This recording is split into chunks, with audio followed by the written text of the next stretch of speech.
Bueno, muy buenos días a todos. Tenemos el placer de presentarles el 14º Seminario de Cultura y Gerencia. Es sobre Madame Bovary, Finanzas, Ilusión y Tragedia en la Francia del siglo XIX. Tenemos la presentación del profesor Alejandro Oliveros y luego yo tendré el honor de hacer una presentación también sobre los aspectos financieros de esta novela tan importante, mientras que Alejandro Oliveros nos va a pasear sobre el realismo francés del siglo XIX, mediados del XIX, y una cantidad de aspectos de esta novela tan importante, ¿no? De Flaubert. Entonces, vamos a empezar con el seminario. Eh, el profesor Alejandro Oliveros, ustedes lo conocen, poeta, ensayista, profesor de la Universidad Central de Venezuela, escribe en los diarios literarios, nos ha estado acompañando en todos estos seminarios, ya este es el 14º. Y bueno, pues tenemos el apoyo de la Fundación para la Cultura Urbana y lo estamos haciendo este evento también con el apoyo de IESA y por supuesto con el patrocinio de Germán Sifontes, que siempre nos ha ayudado en estos seminarios. Entonces vamos a empezar el seminario con el profesor Alejandro Oliveros. Voy a colocar aquí su presentación y, em, y entonces te cedo la palabra, Alejandro. Bueno, gracias, Urbi. Sí, este es nuestro seminario número 14 de esta iniciativa de la Fundación para la Cultura Urbana, conjuntamente con el IESA, cuyo objetivo es promover la cultura general, universal de Occidente entre los miembros de la comunidad IESA y ahora un público mucho más amplio que se ha incorporado a esta actividad. Como coordinador de este seminario me siento muy honrado en tener a Urbi Garay, director de estudios Aliesa, esta vez no como presentador, sino de nuevo como participante. Me va a acompañar en esta lectura que vamos a hacer de Madame Bovary. Eh, Hemos escogido Madame Bovary porque en esta novela es obvia la injerencia de las finanzas, de la economía, en el desarrollo de la acción. Esta es una novela, Lukács y Marx dirían que todas son así, una novela que depende directamente, de una manera muy, muy importante, del contexto socioeconómico, sociocultural de la época de su escritor, que fue Gustave Flaubert. Sobre esta Francia del siglo XIX, el seminario de Finanzas y Cultura ha hecho varias presentaciones, hemos hablado del impresionismo, hemos hablado de Balzac, todo referido al siglo XIX francés porque, como decía Walter Benjamin, París fue la capital del siglo XIX. Y era natural porque Francia se había convertido, gracias a su proceso de industrialización, gracias a que tenía un Estado unido que englobaba todo el territorio francés, lo cual no era así en Alemania ni era así en Italia, lo era en Inglaterra sí y en Austria-Hungría. Lo cierto es que para mediados del siglo XIX, Francia es la capital del siglo XIX desde el punto de vista cultural. Eso no cabe ninguna duda. Y por eso, pues, el seminario ha reiterado sus intervenciones, sus análisis de los productos culturales de ese momento. Uno de los grandes productos culturales de la Francia del siglo XIX fue Madame Bovary, una novela escrita en 1851, publicada primero en una revista por entregas y luego en forma de libro. Su autor, Gustave Flaubert, es uno de los grandes exponentes de esa escuela que se dio en llamar el realismo literario, que es el estilo clásico de la novelística en general. Realistas son Balzac y también lo es Ramón Díaz Sánchez y también Miguel Otero Silva, que vimos en sus novelas petroleras. En fin, realistas han sido casi todos los escritores que han habido después de Flaubert. Es el estilo que más popularidad ha tenido en la historia de la literatura. Se extendió por todas partes y ahora pues es realista todo. Pues, las telenovelas son realistas. En su momento, sin embargo, en esa Francia del siglo XIX, el realismo, eso que utiliza Gallegos, su estilo en Doña Bárbara, por ejemplo, ese estilo, ese realismo, utiliza Gallegos en Doña Bárbara y que fue inventado en Francia en el siglo XIX y que tiene entre sus más grandes exponentes a Flaubert, que es, digamos, como el heredero de Balzac, del cual estudiamos, leímos, comentamos con el profesor Cáceres de Liesa su gran novela César Birotteau. Es el gran padre de todos los realismos. Le siguen escritores como Flaubert, más tarde Émile Zola, más tarde Maupassant, y así se iría imponiendo el realismo en todo el mundo occidental. Pero a lo que voy es que cuando Flaubert escribe Madame Bovary o cuando Balzac escribe César Birotteau, el realismo ni en literatura ni en pintura era visto con muy buenos ojos. Se tenía como un movimiento crítico, revolucionario, incómodo. ¿Por qué lo veían así? Porque Europa estaba acostumbrada al romanticismo de finales del siglo XVIII, de mujeres que desfallecían en los brazos de su amante, que no tenían problemas económicos, ni tenían problemas de salud, todos eran bellos, se morían de tristeza, la gran melancolía romántica, pero como no había nadie desagradable allí, salvo los malvados de siempre, que al final forman parte de la escena. El realismo, cuando viene a cuestionar este romanticismo hermoso, bellísimo, del siglo XVIII y XIX, va entonces a hacer algo que es un cambio que realmente eh, costó aceptarlo y digerirlo. Los protagonistas del realismo ahora no van a ser príncipes, ni condesas, ni doncellas, ni mucho menos, sino la gente de la calle, la gente, los tipos ordinarios, feos, sin clase, enfermos. En Madame Bovary, por ejemplo, al final de la obra está ya a punto de morir. Entonces llega el escritor y no sé lo que es una cosa más simpática que introducir un ciego, una mujer muriéndose y envenenada con arsénico hasta los ojos. Entonces Flor representa un ciego que canta unas canciones románticas, un ciego un sordo y enfermo que no tiene cura, pero que no es una manera romántica de presentar la muerte del personaje, ¿verdad? No presentar a un músico, un poeta que andaba por allí, pero un ciego. Eso es lo que hacía incómodo e inaceptable el realismo literario y también, como veremos más adelante, el realismo histórico, que sus personajes eran personajes reales, personajes de la vida real, y en la vida real ya las princesas se fueron, los dragones se murieron. Entonces el escritor realista escoge lo más resaltante de esta sociedad que ha cambiado, que está ahora inundada por una clase media que no existía antes. Antes era una sociedad organizada, eran ricos y pobres. Los pobres eran pobres y los ricos eran ricos.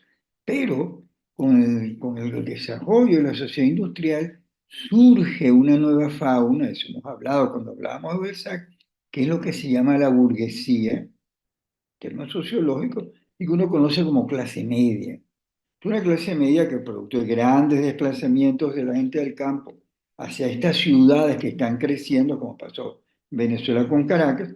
Entonces, esta clase media viene a interrumpir, se mete en este panorama que todavía había mantenido la sociedad occidental. Ahora no son dos órdenes, sino ahora son tres. Están los ricos, están los pobres, está una clase media que ha surgido, como les digo, de la pobreza, pero se ha ido a la ciudad y encontró maneras de llegar a cierto enriquecimiento.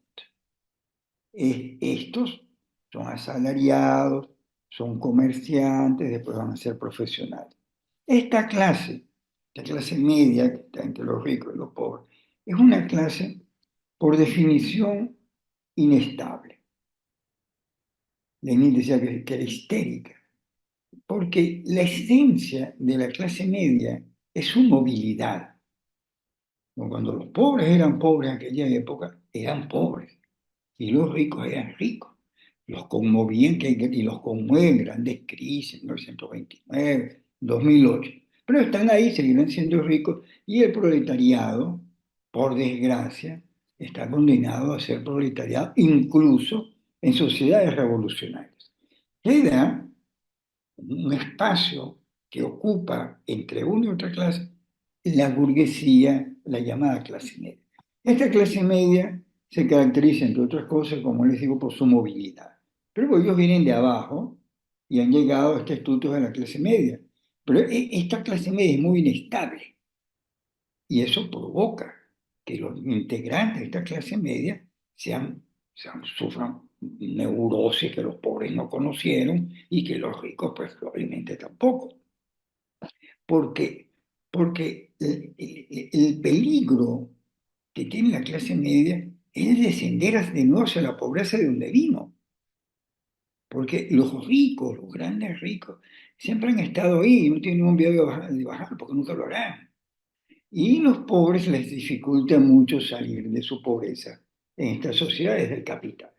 Entonces la clase media está en una situación móvil porque además la esencia de la clase media, que es su movilidad, la impulsa a querer seguir siempre subiendo. La marca de la burguesía, la clase media, es su ascenso social. Lo que define a la clase media es su necesidad de ascender, lo cual la convierte, como les digo, en una clase social muy inestable.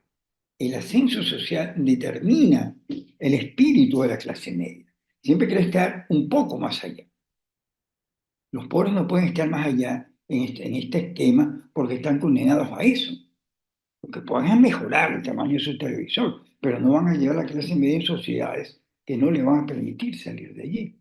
Entonces, esta clase media es la que produce a los grandes escritores, los grandes artistas, los grandes inventores, los grandes de todos, artistas, escritores, porque están sometidos a esa presión del miedo a volver a la pobreza y de la misma manera y con la misma fuerza, su deseo de estar más allá, de tener más y mejor.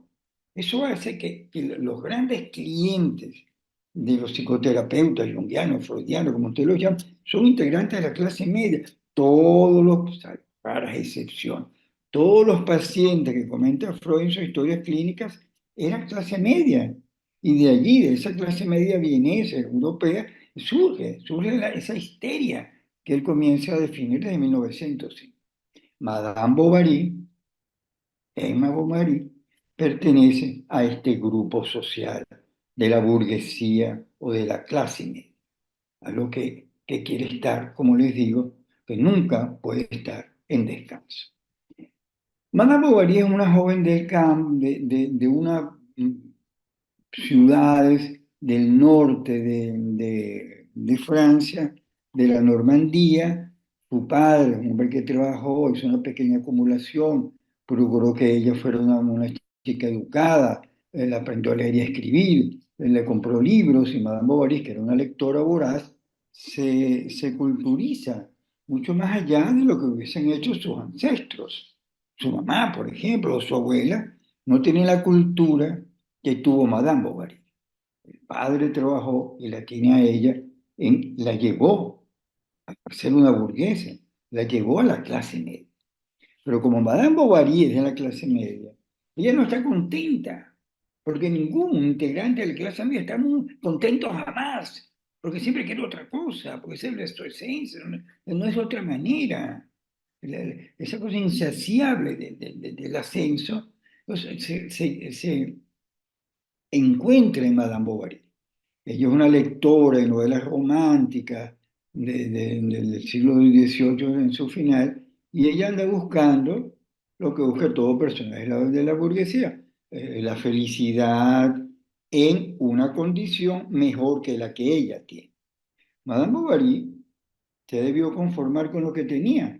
Llega a casarse con un médico, vive relativamente bien,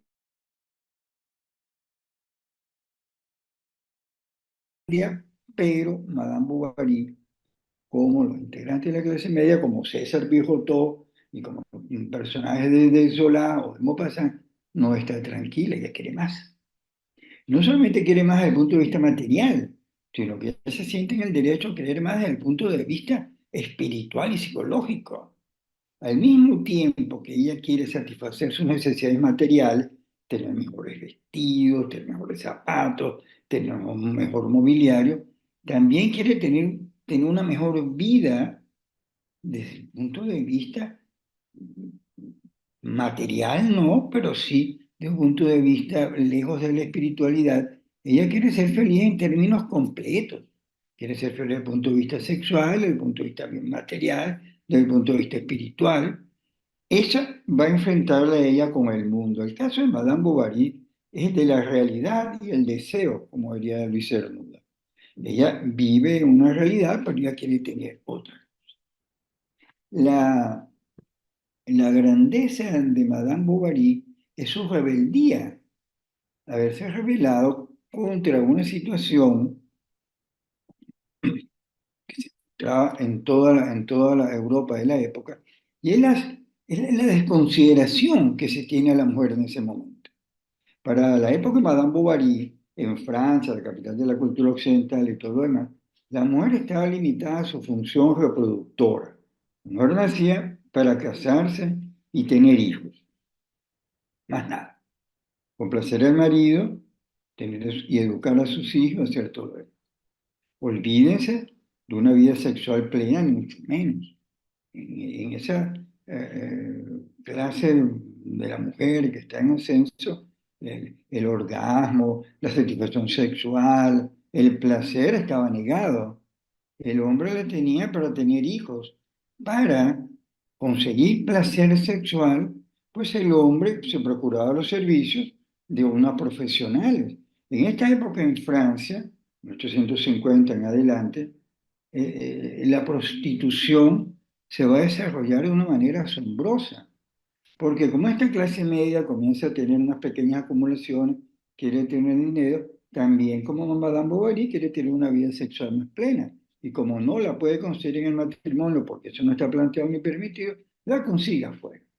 Como tiene dinero para pagar, entonces la prostitución se extiende en París de una manera que no deja de ser asombrosa. Para la época de Flaubert, que no vivía en París todo el tiempo, se encontraban registradas en París, registradas por el ministerio, supervisadas, ¿sí? Alrededor de 47.000 prostitutas registradas en París. Entonces, casi que la mitad de la población femenina de París trabajaba en la prostitución, porque había mucho dinero. Y con ese dinero el hombre se compraba el placer que no podía encontrar en su casa, porque no es que no podía, es que no estaba planteado. Eso resulta difícil creer que no está planteado en esas relaciones de matrimonio del siglo XIX la posibilidad de encontrar una vida sexual plena con tu esposa, porque eso no está planteado, no existe. Tienes que buscarla afuera. Ahora, imagínate tú el caso de la mujer, que ni trabaja, ni tiene dinero, ni tiene la posibilidad de ir afuera como su marido a buscar placer sexual. Entonces, la insatisfacción sexual de la mujer del siglo XIX es total, es absoluta. No está contemplado entre los derechos humanos de la mujer la posibilidad de tener una vida sexual plena. Eso no se le ocurre a nadie. Ella tiene que ser feliz, de acuerdo a esta convención perversa, ser feliz. Casada con un pequeño burgués como el doctor Charles Bovary, tener una hija como Berthe cocinar, mantener el hogar, y eso era. A ella ella no podía contemplar la posibilidad de una vida distinta. Y la tragedia de Madame Bovary, una tragedia típica de la burguesía, es que ella sí contempló, sí aspiró a una vida mejor. Lo que Madame Bovary no terminó de entender no era tanto las posibilidades de ser descubierta en adulterio, ser acusada ante la justicia. Eso no va a provocar su caída. La historia de Madame Bovary es la historia de un adulterio, como tantos en la literatura. Esto no tiene nada de nuevo. Ya el de Camerón, el siglo XIV, de Boccaccio, está lleno de adúlteras. Shakespeare presenta una adúltera encrecida. El adulterio, pues, no solamente ha estado en el siglo XIX, sino forma parte de la literatura occidental. En el caso de Madame Bovary, se va a presentar un gran problema, se va a presentar un gran escándalo. Y es que estos adulterios de Madame Bovary van a estar reseñados, descritos, con ese famoso realismo que a la sociedad de la época no le gustaba ni lo podía digerir. La historia del adulterio de Madame Bovary, por desgracia, termina fatalmente mal.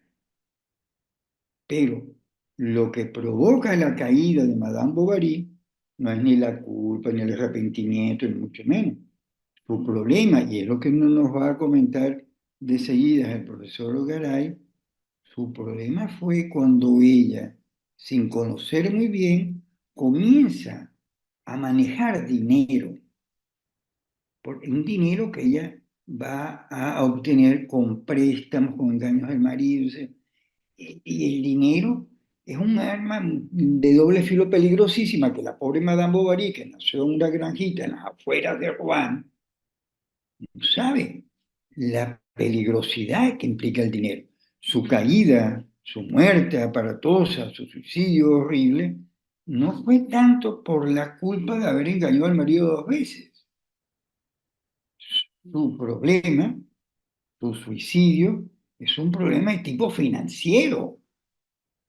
Ella se muere se mata por la deuda que tiene con un pillo, del cual Urbi nos va a hablar más adelante, con un pillo que le embaucó, haciéndole préstamos malos, engañándola de la misma manera posible, porque como ella no sabía nada de dinero, porque el dinero es algo nuevo en esta sociedad, ella va a caer producto de este mal uso del dinero.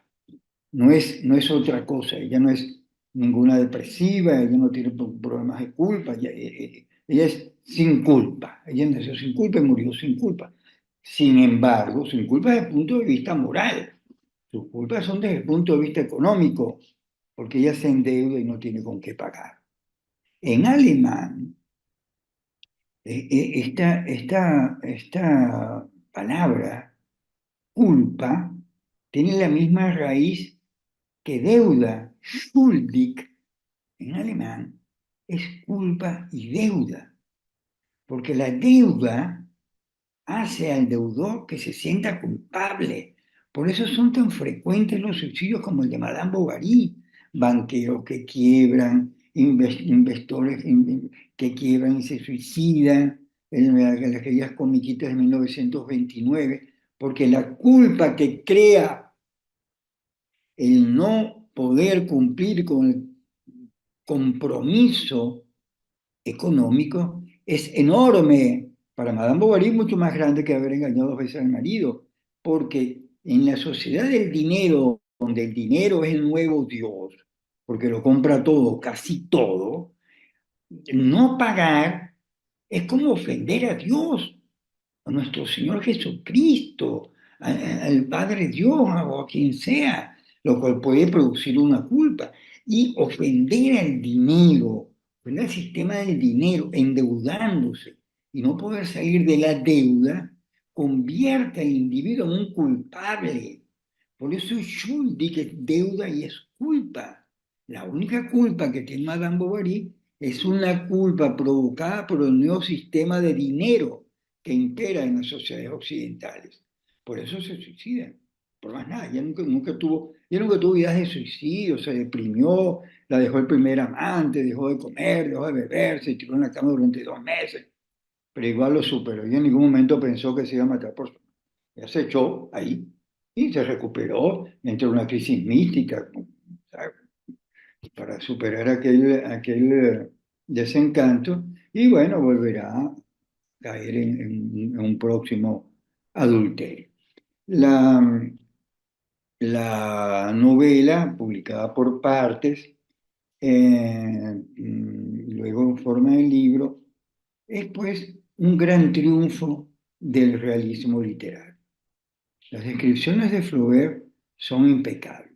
Las descripciones que hace, por ejemplo, de la muerte de Madame Bovary cuando está en cama, se ha envenenado con arsénico, toda la sintomatología, todos los detalles de aquella cosa horrible del envenenamiento, son descritos con una precisión clínica, porque el hermano de Flaubert era médico, le habrá dicho todo esto, todo lo que pasaba en esa sintomatología, y él lo presenta como una historia clínica, aparte de que Flaubert escribe una prosa que pareciera una historia clínica, eso que le escriben los médicos a uno cuando uno va contando qué es lo que tiene.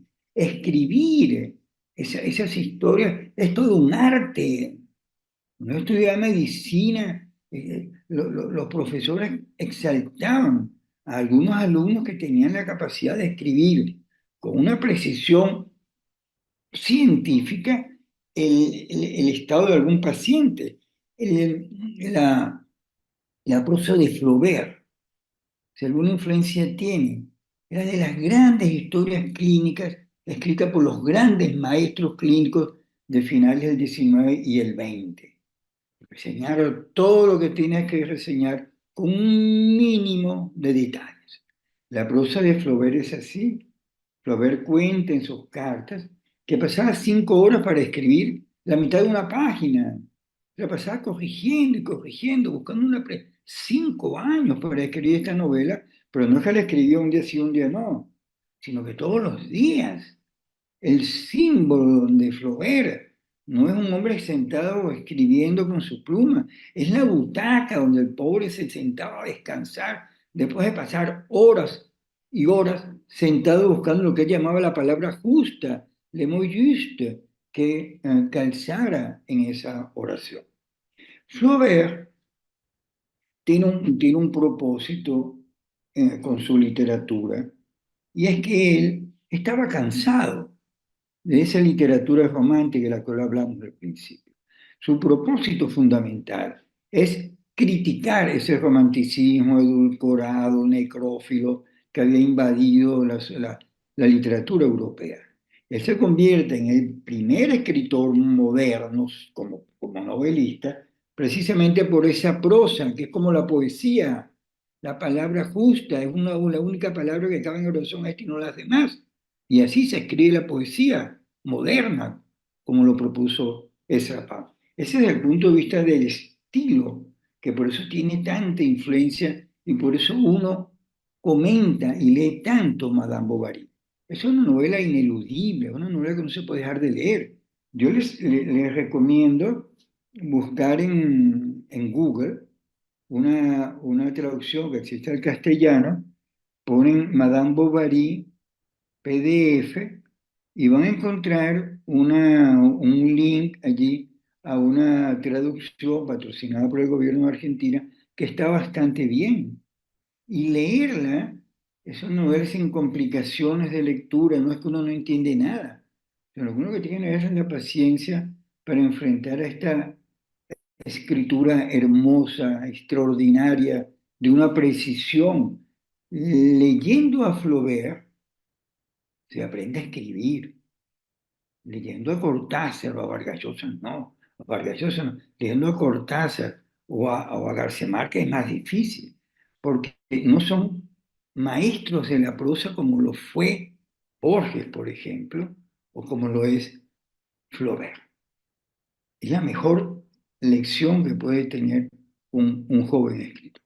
Ahora, vamos a ver aquí unas láminas muy, muy pocas sobre el tema de el realismo en Flaubert y en todo lo demás.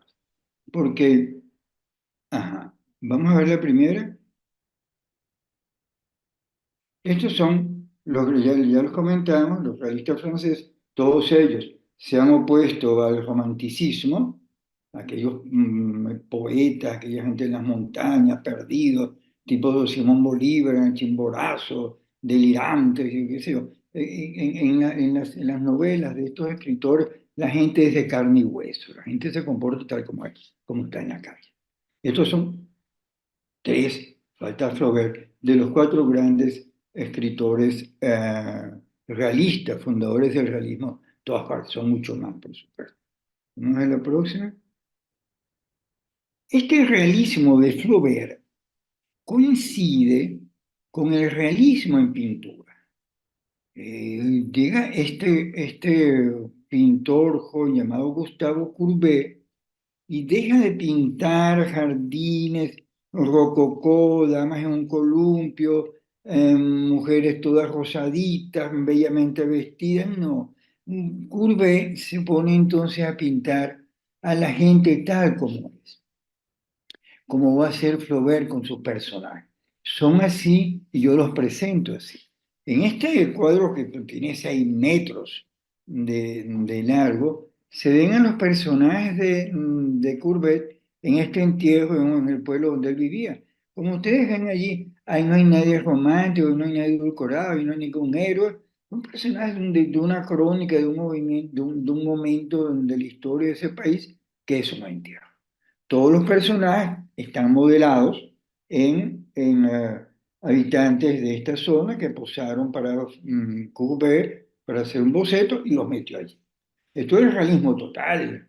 Esto no es que él se imaginó eso, es que él lo vio, lo pintó y puso los personajes allí. Ese es el realismo en pintura. Esto, por supuesto, tampoco fue bien considerado y Flaubert y Courbet tuvo que irse aparte porque no lo aceptaban en los salones y mucho menos cuando presenta este tipo de desnudos que son realmente escandalosos. Esta mujer con el loro, que está en el Metropolitan de Nueva York, es un desnudo como la Venus de Urbino de Tiziano, acostada y no parada como está la Venus de Botticelli, y como tantas Venus que ha habido en el mundo pintadas por pintores. El problema que se plantea aquí es el realismo con el cual Courbet presenta a su modelo.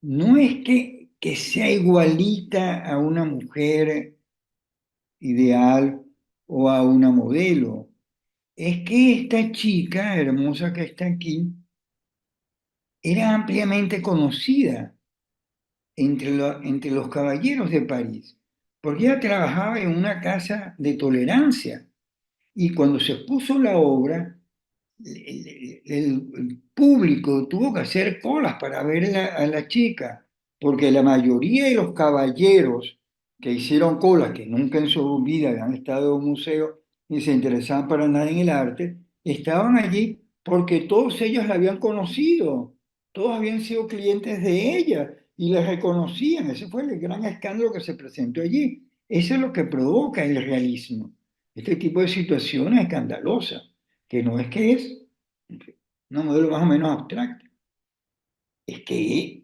la conocía. Bueno, vamos a ver el próximo. Este realismo es el que va a utilizar Flaubert con su Madame Bovary.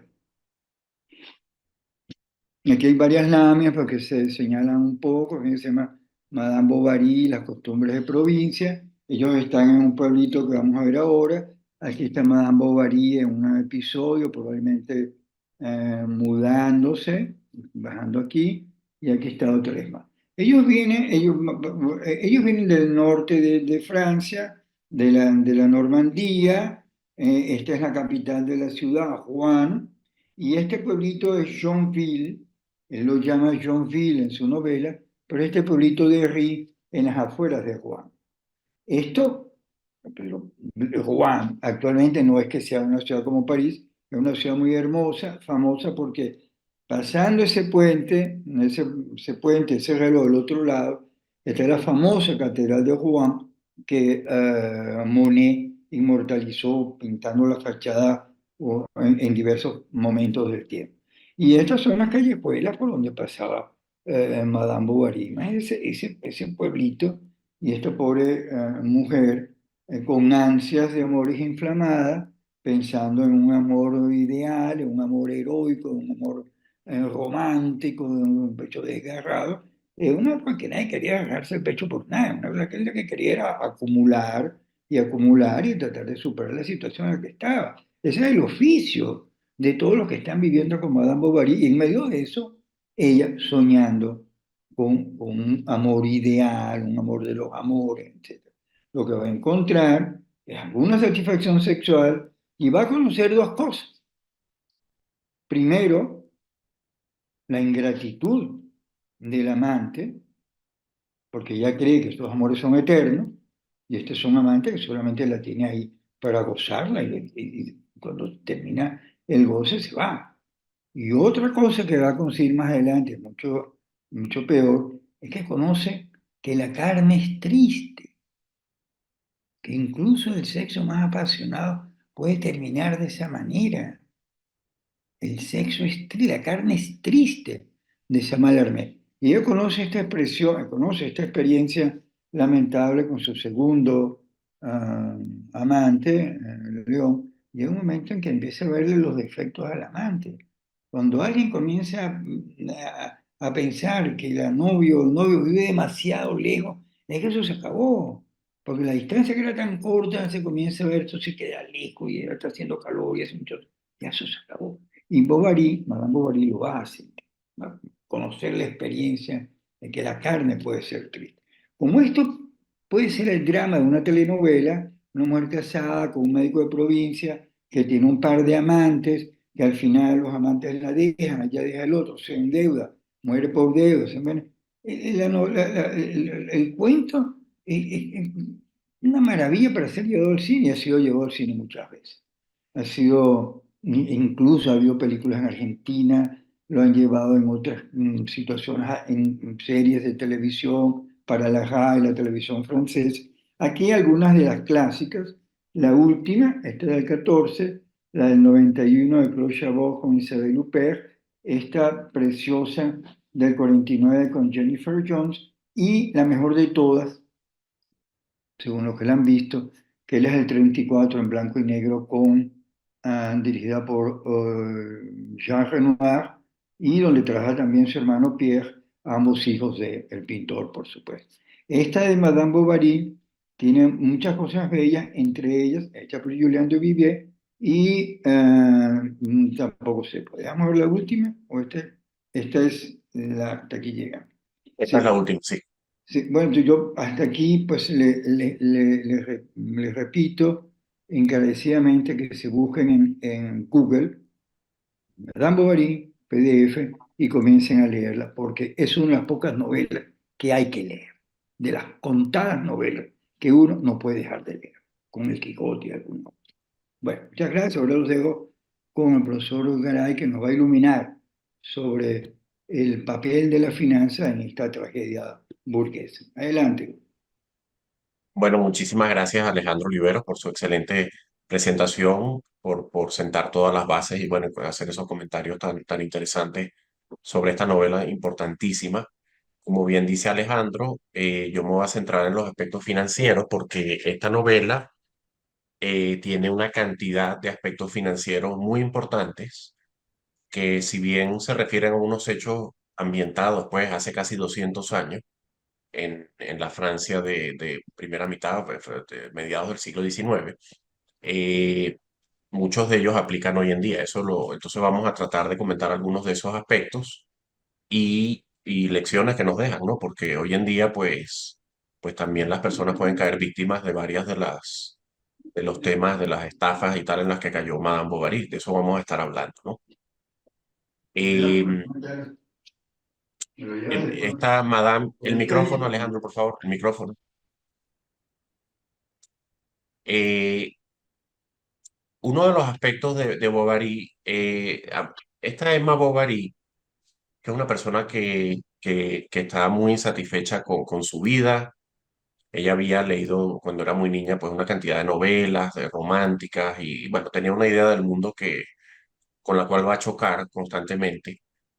Eh, Uno de los aspectos de ella tiene que ver con, bueno, es una persona insatisfecha en muchos casos, que se choca con la realidad. Dentro de esa insatisfacción y del no vivir realmente con su realidad, que por ejemplo tiene que ver con cuál es su capacidad económica, es una persona de clase media, con si acaso, con el esposo Charles Bovary, que era médico, un médico que no era brillante, pero bueno, que eso daba para vivir.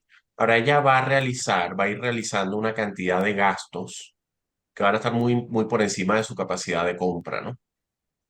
Esas compras excesivas van a estar impulsadas por el aburrimiento que ella siente cuando está casada, pues en esa zona rural y que ella tenía muchas expectativas, que la verdad es que nunca las va a poder cumplir porque el problema de ella es psicológico, como han relatado algunos psicólogos que han analizado el personaje.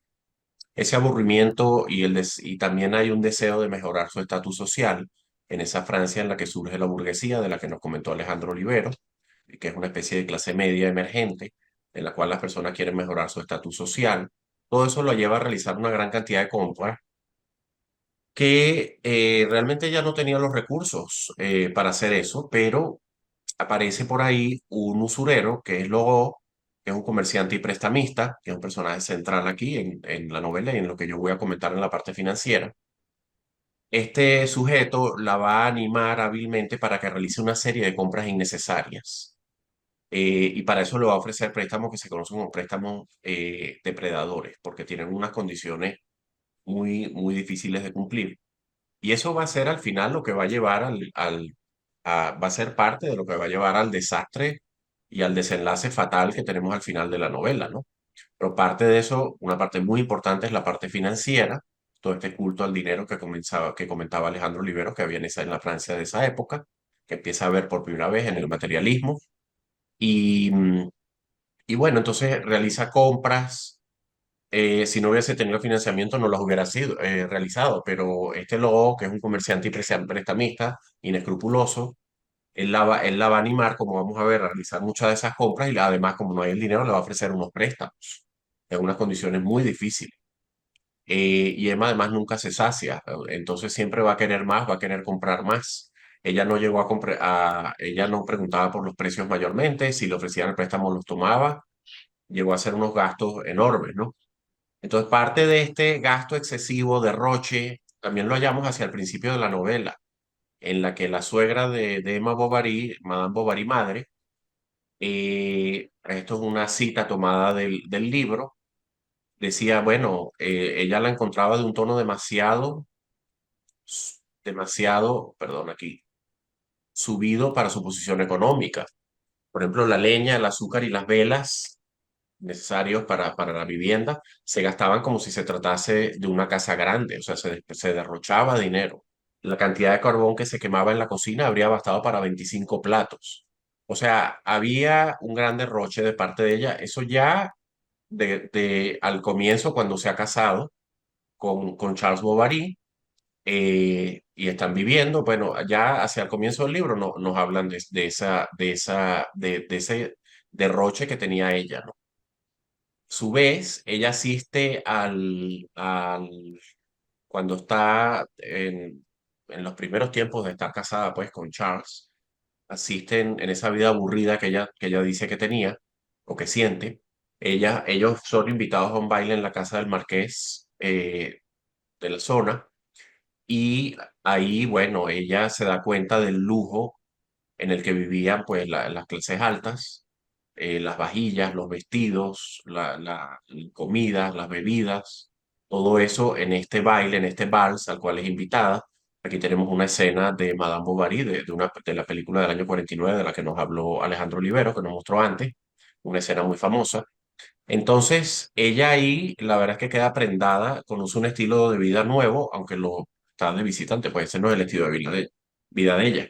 Pero esto, digamos, va a empeorar la situación porque ahora tiene otros marcos de referencia con los cuales compararse y eso va a hacer que quiera gastar más para igualarse socialmente. Algo que por supuesto existe hoy en día y existía en esa época y todavía existe, ¿no?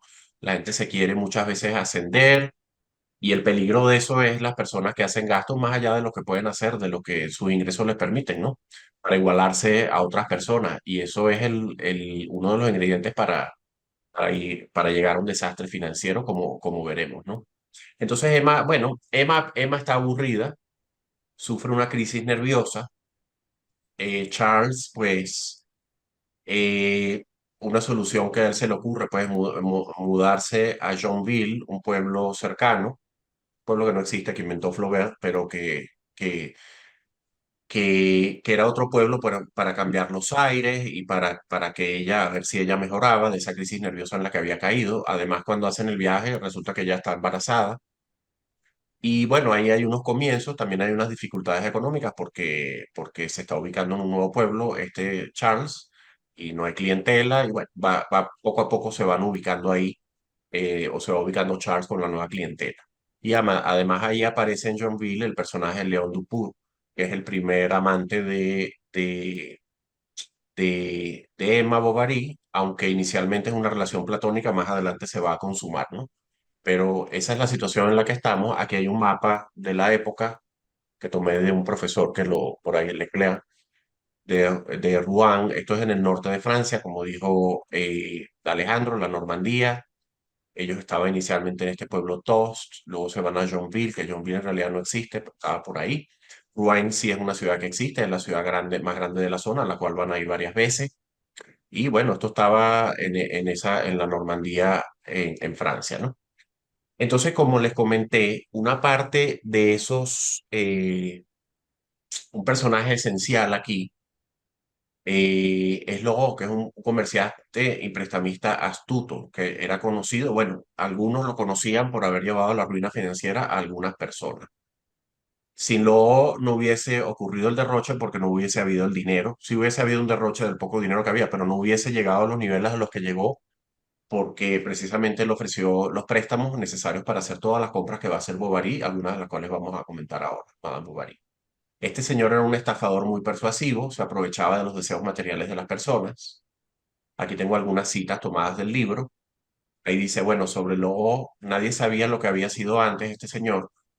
Podía ser un vendedor ambulante, algunos decían que era un banquero en Routot, etcétera, ¿no? Entonces él era muy persuasivo. Por ejemplo, él charlaba con ella, con Madame Bovary, sobre las últimas entregas de París, decenas de novedades femeninas. Era muy servicial en sus modales, nunca pedía dinero, era muy discreto. Hay otro tipo de prestamista usurero que es agresivo, bueno, sobre todo en la parte del cobro. Luego va a ser agresivo si acaso al final, cuando ya tiene amarrada toda su estafa. Ahí sí va a ser más agresivo, me refiero en su lenguaje y lo que va a pedir. Pero mientras tanto, él es seductor si se quiere, persuasivo. Él le enseña las últimas novedades, le dice que son muy buenas para el gusto de ella, la alaba, no pide dinero, muy discreto. Y bueno, Emma se entregaba de esta manera, a esta manera fácil de satisfacer sus impulsos. Entonces, bueno, aquí siguen algunas de las citas que ya comenté. Él era amante hasta la obsequiosidad. Permanecía, esa es la traducción al español que se usó aquí. Permanecía siempre con la espalda inclinada en la actitud de alguien que saluda o que invita. Era todo un actor, ¿no? Aquí hay este grabado que no conseguí bien, creo que es de principios del siglo XX. Y se ve a Lobo, bueno, lo que comentábamos antes, enseñándole a Madame Bovary las telas que han llegado de París, los últimos bordados, eh, paraguas, para él no hay paraguas, pero en general le enseñaba paraguas, sombreros que se usaban mucho en la época. Y ahí lo ven inclinado como porque este Flaubert en la novela y como parte de ese realismo por el que se destaca, ofrece muchísimos detalles del personaje. Él dice ahí cómo se inclina, cómo abre la boca, cómo la mira, dice pocas palabras. Cuando Emma le pregunta cuánto cuesta eso, él le dice, eso no cuesta nada. No, no me preguntes el precio, por favor, eso no cuesta nada. Total, al final yo te voy a ofrecer, me lo pagas luego. Claro, ella tiene que firmar luego unas condiciones que no, dentro de su, bueno, ignorancia, digamos, era otra época, ella no tenía mucho conocimiento, ella no sabe lo que está firmando, es culpa de ella, ¿no? Pero bueno, habría que ubicarse en esa época, en la situación de Emma en ese momento, ¿no? Por eso que hoy en día se le dice a la gente, mira, edúcate, tienes que revisar bien, compara, de eso vamos a hablar, qué te están ofreciendo, a ver qué es lo que estás firmando, ¿no? Entonces, él se mostraba muy complaciente, nunca reclamaba el dinero, Emma se entregaba a esa facilidad de satisfacer todos sus caprichos. Entonces, por ejemplo, en un momento nos comentan aquí, ella quiso quiso adquirir para regalársela a Rodolphe, que era el amante que tuvo, el primero que tuvo realmente, que, bueno, con el cual consumó una relación adúltera. Le quiso regalar una fusta muy bonita que había en Rouen, en una tienda de paraguas, y el señor luego a la semana siguiente se la puso sobre la mesa. O sea, él estaba muy pendiente de todo eso. Yo puse ahí el precio, dice que son 270 francos lo que costaba. Yo busqué eso a cuánto equivaldría hoy para tener una idea. Lo que conseguí, porque bueno, estamos hablando en 1850, por esa época, mediados del 19. 270, el sueldo promedio mensual en Francia del ciudadano promedio era alrededor de 100 francos al mes. O sea que estamos hablando de 3 meses de trabajo. Eso era lo que costaba esa fusta que está ahí. Hoy en día el sueldo promedio en Francia anda por 3.000 euros, por poner una equivalencia para tener una idea de lo que estamos hablando. Eso sería como que le vendió esa fusta que puso una imagen ahí que conseguí. Sería algo como eso que está ahí. Costaría algo como, es como que le hizo un regalo de 10.000 dólares. Eso es para tener una idea, o 10.000 euros, lo mismo, parecido, aproximadamente. Eso es el regalo que le estaba dando a su amante. Y ese era el tipo de compras que estaba haciendo, y que eran realmente escandalosas en lo caro, ¿no? Imagínese un regalo de 10.000 dólares. No es que le hizo a su amante un regalo de 100 dólares o de 200, son alrededor de 10.000 dólares hoy en día. Entonces, bueno, no es difícil imaginar que esto lo va a llevar a la ruina eventualmente, ¿no? Él también le decía, y esto lo digo porque este tipo de estafadores existen hoy en día todavía, ¿no? Mira, él le decía, esto está tomado entre comillas del libro, una pobre tienda como la de él, esto escribe Flaubert, no estaba hecha para atraer a una persona elegante como ella, ¿no? Ella no tenía, sin embargo, más que pedir y él se encargaría de proporcionarle lo que quisiera, tanto mercería como ropa blanca, sombrerería o novedades. Pues él iba a la ciudad 4 veces al mes regularmente. Entonces le ofrecía todo lo que ella quisiera y además le ofrecía financiamiento. Claro, ¿cuál era el plan macabro o maquiavélico de Lobo? Era beneficiarse de esos deseos de Emma enganchándola en deudas. Ahora, ¿qué es lo que pasa? Que él, más adelante vamos a comentar, él le empieza a pedir luego garantías, que sería la casa en la que vivía. Porque, claro, tampoco un prestamista quiere ofrecer unos préstamos que no te lo va a poder pagar la persona que se está endeudando, ¿no? Esa no es la idea. Pero la idea era que estos préstamos empiecen a poner la casa en garantía, porque él se quiere quedar con esa casa para luego hacer unas transacciones y, bueno, beneficiarse. Entonces, efectivamente, sí, él va, como dice aquí, pues comprando repetidamente cosas a crédito, tomando préstamos, firmando letras, renovándolas, eran letras a 6 meses, él se las renovaba a unas tasas de interés altas y con unas comisiones. Esto era una bola de nieve que iba creciendo. Eso iba creando para luego el prestamista un capital que esperaba impacientemente emplear en sus especulaciones. Porque cuando ella no vaya a poder pagar esto, porque realmente los ingresos de la familia de Charles no iban a dar para esto, él se iba a quedar con la casa. Entonces, luego es una especie de figura siniestra que se enriquecía alentando a las personas como Emma a gastar más de lo que podían permitirse y luego prestándole dinero a tasas muy elevadas, muy elevadas. Eso es una bola de nieve que iba creciendo en esa deuda, ¿no? Entonces, como les adelantaba yo, como medio para pagar sus crecientes deudas, luego convence a Emma, que ya tiene poder sobre la propiedad de Charles, un poder que obtiene de manera engañosa, para que le venda parte de la propiedad pérdida. O sea, ya había unas deudas grandes y él le dice, bueno, sencillamente ofréceme en garantía esta propiedad y eventualmente él va a ejecutar esas garantías, ¿no? y aún así sigue pidiendo dinero porque la casa tiene un valor importante y todavía falta, te puedes seguir endeudando en varios miles de francos más hasta llegar al valor de la casa, ¿no? Finalmente hay que embargar la casa y cuando van a embargar a los Bovary, fíjense esto, Emma incluso pide prestado más dinero. Ella inicia bueno, lo que ocurre con las personas cuando tienen las cuentas hasta el cuello. Trata de buscar dinero en otros lados, no consigue. Mayor cosa, empeña algunos bienes de la casa de Charles, bienes, no la casa, porque la casa ya está hipotecada, sino bienes. Y ahora, fíjense esta parte increíble, ella, en medio de este desplome, en medio de esta decadencia financiera, moral de todo tipo, ella continúa pasando decadentemente su tiempo con León, pero además sigue dándole dinero. León era el primer amante que tuvo una relación platónica con él. Aquí ya, a estas alturas de la novela, ya se ha consumado, ¿no? Y ya la relación con Rudolf ha terminado, terminó en su momento, pues. Entonces, bueno, como resumen, este logo es un comerciante y prestamista que lleva a Emma a endeudarse excesivamente, la lleva a la ruina financiera y finalmente al suicidio. Porque aquí disculpen que les adelantamos el final de la novela, el spoiler, como dicen en inglés, pero esta situación es insostenible para Emma. Ella, en medio de esta ruina financiera, además de todas las decepciones que tenía con sus amantes y todo lo que había pasado, finalmente ella se suicida. Previamente, luego ya había dejado al tabernero, nos dicen otra desafortunada víctima en bancarrota, eso nos lo dicen en otro momento de la novela, ¿no? Y luego, bueno, pues es un gran responsable, en gran parte responsable de la muerte de Emma, ¿no?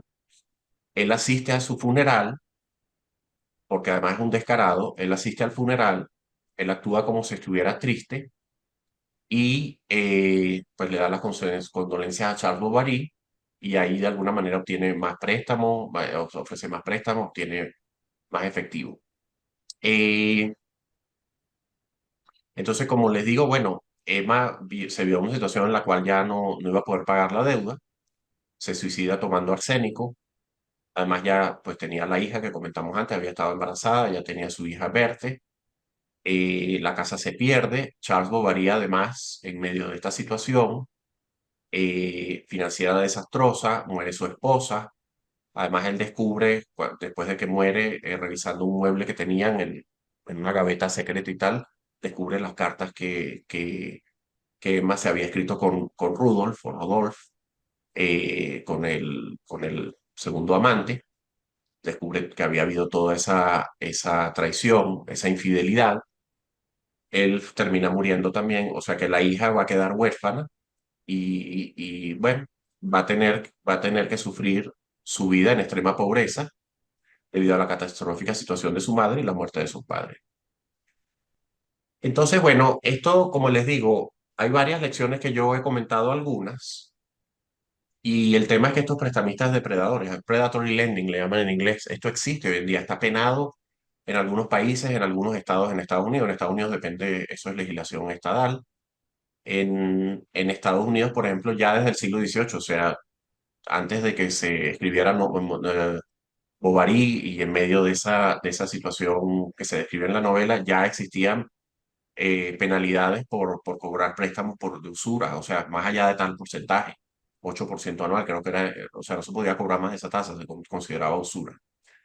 Eh, entonces, bueno, ¿qué son los préstamos depredadores? Son préstamos en condiciones injustas, engañosas, o sea, se engaña al prestamista, conllevan comisiones y tasas de interés altas, en muchos casos se le oculta la información a quien está pidiendo el préstamo y es para quedarse finalmente con los activos de la persona, porque la persona no va a poder pagar. Entonces hay varias maneras, pues conllevan comisiones altas, tasas de interés altas, despojan al prestatario de su capital, colocan a un prestatario solvente en un préstamo de menor calificación crediticia, todo en beneficio del prestamista. Los prestamistas depredadores suelen utilizar tácticas de venta agresivas y aprovechar la falta de comprensión de las transacciones financieras por parte de los prestatarios. A través de acciones engañosas o fraudulentas y de una falta de transparencia, tientan, inducen y ayuden a a un prestatario a obtener un préstamo que razonablemente no podrá pagar. Se dirigen estos préstamos principalmente a personas con pocas opciones de crédito o vulnerables, personas con ingresos inadecuados que, bueno, necesitan dinero porque no les alcanza sus ingresos, son entonces muy vulnerables, precisamente las que más van a caer en manos de estos usureros, prestamistas, depredadores. Aquellas personas que tienen baja calificación crediticia, que nadie les presta, pues los usureros son los que van a prestar. Personas poco educadas, porque las personas más educadas, bueno, tienden a por lo menos a calcular una tasa de interés, a ver qué es lo que les están ofreciendo. Entonces, todo esto son personas o colectivos vulnerables, también personas que son discriminadas crediticiamente por su raza, etnia, edad o discapacidad, son, tienen más probabilidad de ser víctimas de los prestamistas depredadores. Caso clásico, casi muy conocido de tiempos recientes, fue el de los préstamos subprimes, las hipotecas subprime en Estados Unidos a comienzos de este siglo, que hubo un auge de este tipo de préstamos a personas de bajo ingreso, baja calificación crediticia, que no tenían la posibilidad de comprar una vivienda, pero varios bancos, varios de ellos fueron multados posteriormente, eran prácticas ilegales, ofrecieron préstamos en unas condiciones que inicialmente ellos podían pagar, pero que eventualmente no iban a poder pagar, y perdieron sus viviendas, ¿no? Entonces, esa crisis fue tan grave, no solo para esas familias, varios millones de familias perjudicadas en Estados Unidos, sino que llevó a un desplome del mercado inmobiliario, a un desplome de la economía, desplome de la bolsa de valores. Ahí tienen varias caídas, pero una de la mayor caída que ha habido en los últimos 30 años a lo largo de un periodo de tiempo fue esa, de la del 2008-2009, ¿no? Entre agosto por ahí del 2008 y febrero del 2009 la bolsa cayó 60%. Es la mayor caída que ha habido en muchas décadas, en un periodo de tiempo y fue causada en buena medida por esos préstamos hipotecarios. O sea, no solamente fueron perjudicados estas familias que perdieron sus viviendas y toda esta situación y luego quedaron con un récord crediticio malísimo por muchos años, pues eso es muy difícil superarlo luego, sino que además arrastró a la economía. Y muchas personas que tenían su vivienda bien adquirida, pues los precios de la vivienda empezaron a bajar y se vieron en una situación muy complicada, ¿no? Entonces, ¿cómo los usureros mantienen atrapados a los prestatarios? Bueno, explotan la desesperación de las personas, ya hemos comentado varios de estos, tasas de interés altísimas, miedo y coerción, eh, aislamiento, los préstamos son renovados. Aquí veíamos en el caso de los eran préstamos inicialmente a 6 meses nada más, pero bueno, él los renovaba con tasas de interés más altas en muchos casos. Y como le decimos, esto se iba acumulando y como Emma pues no sabía, no conocía, no tenía la educación para esto, además le gustaba gastar dinero, todo eso se juntó ahí. Manipulación psicológica usan los prestatarios, los usureros, hubo uso, ya hablamos varios casos como la manipulaba, luego hay prácticas de cobro depredadora y esto, bueno, esto se vuelve una espiral muy difícil de superar. Ya para ir terminando, eh, porque este tema, digamos, lo estamos viendo aquí, estamos viendo una novela, fue hace casi 200 años, pero estas cosas siguen pasando y las personas pueden caer víctimas de este tipo de préstamos abusivos. Entonces, ¿cómo evitar caer en esta situación? Lo primero es educarse a uno mismo. Tener más conocimiento financiero ayuda a los prestatarios a detectar señales de alerta y evitar caer en manos de prestamistas cuestionables. Entonces uno poder informarse, educarse, asesorarse, comparar precios. Si te ofrece un préstamo con unas condiciones, compara con otro banco y tal, a ver qué es lo que te está ofreciendo. Eso incluso aunque no sea un préstamo abusivo, pero siempre es bueno ver varias alternativas. ¿Cómo salir de una situación cuando la persona está muy endeudada? Que eso no necesariamente tiene que ver con préstamo abusivo. La persona se endeudó demasiado y empezó a buscar parte del préstamo de la casa, tiene la tarjeta de crédito, le debe a unos amigos, a unos familiares, le debe a mucha gente. A veces pasa eso, lamentablemente, pero no, a esa situación no se debe llegar, y menos cuando es para adquirir bienes de consumo, que era lo que hacía Emma. Porque se habla de deuda buena y deuda mala. Endeudarse no es malo. Endeudarse puede ser bueno si es para financiar educación, si es para comprar una vivienda, siempre y cuando sean condiciones adecuadas, no una tasa altísima, una tasa razonable y que uno tenga la capacidad de pago, no destinar más del 30% de los ingresos al pago de la hipoteca. Esas son deudas buenas porque son activos que van a ir aumentando de precio o buena educación, que es la mejor inversión que se puede hacer. en educación propia. No todas las deudas son malas, esas son buenas. Deudas malas son deudas con tasa de interés alta, deudas para financiar consumo, que era lo que hacía Emma. Eso no era para tomar unos cursos o para mejorar en alguna manera, sí, o para comprar una vivienda en unas buenas condiciones. Eso eran deudas para, bueno, ya lo vimos, para regalos para sus amantes, sombreros, bienes de consumo, que luego, ¿de dónde vas a sacar los ingresos para pagar eso? Cuando una persona cae en una situación de endeudamiento excesivo, se recomienda pagar primero las deudas que tienen tasas de interés más altas, luego seguir pagando aquellas deudas que tengan tasas de interés más altas en ese orden, puede salir. Por ejemplo, la tarjeta de crédito suele cobrar una tasa de interés muy alta, esa es la primera deuda que hay que salir. Luego se pueden tratar de negociar reducciones de tasas o alargamientos de plazos. Algunos bancos están dispuestos a hacer eso, sin que sea necesariamente un incumplimiento de pagos ni nada, sino plantear una situación y renegociar las deudas. Por supuesto, tratar de aumentar los ingresos y reducir los gastos innecesarios. Obviamente, si estamos endeudados, todos los gastos innecesarios deberían ser eliminados. Y las personas, en muchos casos, pues, o en algunos casos, pueden salir de esa situación tan difícil. Este tema de la deuda también aplica a los países, ¿no? Y a lo largo de los últimos años, décadas, los países se han ido endeudando cada vez más, los gobiernos. Cuando decimos los países nos referimos a los gobiernos. Los déficits fiscales, que tienen unos gastos que no van con los ingresos que cobran en impuestos para financiar. Son unos gastos que crecen. Aquí pudiéramos estar horas hablando de este tema, no pretendo hacerlo porque además no tenemos el tiempo, pero sí podemos indicar que la deuda como porcentaje del PIB ha ido creciendo, creciendo, creciendo, desde la pandemia que ha ido creciendo más aceleradamente, porque en la pandemia, bueno, se desplomaron las economías, los gobiernos tuvieron que gastar dinero, los déficits fiscales se dispararon, se han ido recuperando las economías, pero la deuda seguido creciendo, ¿no? Entonces, el país más endeudado de Europa, por ejemplo, aquí tenemos las cifras de Europa: 170% del PIB es Grecia, 171; Italia es el segundo, 144; Portugal 113, con España también; Francia, de que estábamos hablando, 111; Bélgica 105; el promedio de la Unión Europea está en 84. Entonces, hay países poco endeudados, afortunadamente: Estonia, Bulgaria, Luxemburgo, países que algunos son ricos, algunos no tan ricos. No hay que buscar algunas correlaciones aquí, no, algunas no son obvias, ¿no? Otras tal vez sí. Em, pero bueno, el mismo Estados Unidos pues ya ha pasado más del 100% del PIB su deuda. El PIB es el valor de todos los bienes y servicios producidos en la economía en un año.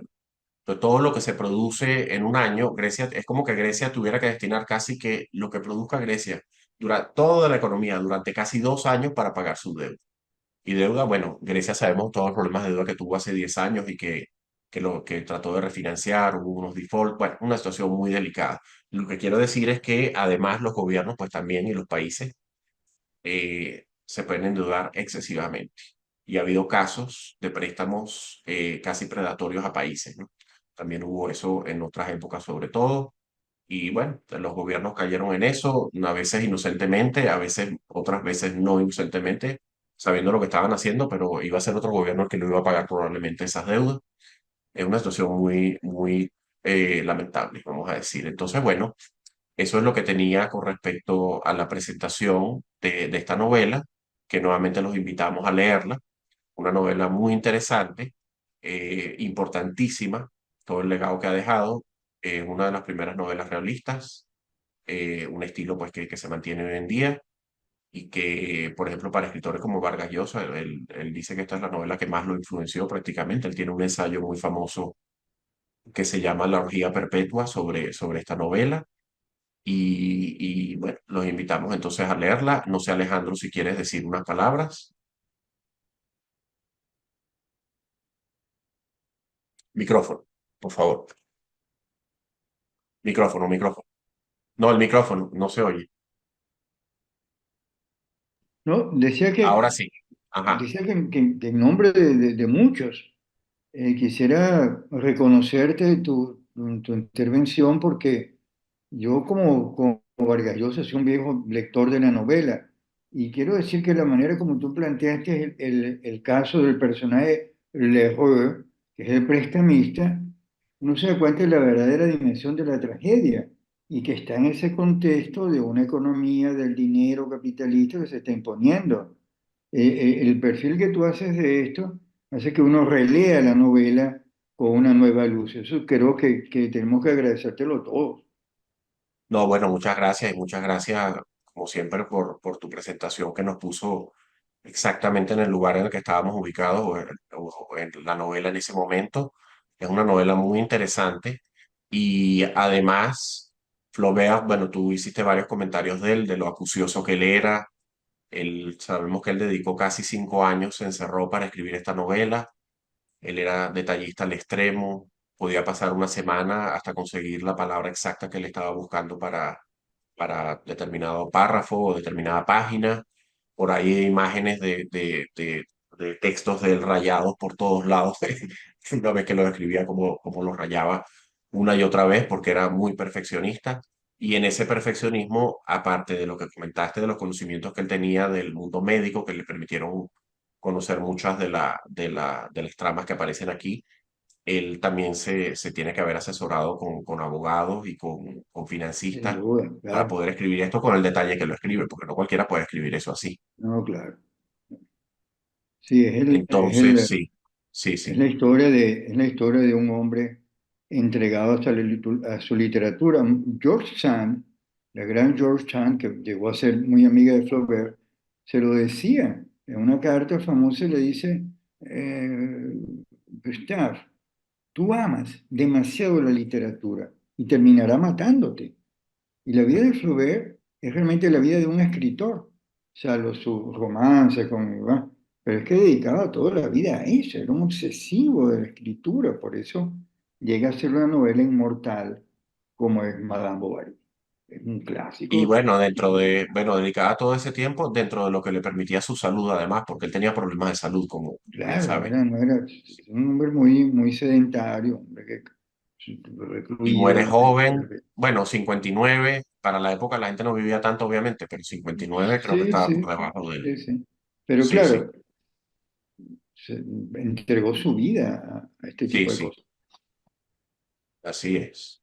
Bueno, creo que Bueno, con este seminario que hemos dedicado de nuevo a Francia, queda demostrada la esencia de este seminario, tal como lo diseñaron la Fondo de Cultura Económica y no, perdón, la Fundación para la Cultura Urbana y el IESA, y es revelar cómo de verdad, al menos desde el mundo capitalista, las finanzas son una manera de revelar una obra de arte como no la puede revelar solamente un crítico literario. Y me refiero a muchísimas obras que dependen de la situación económica para su desarrollo.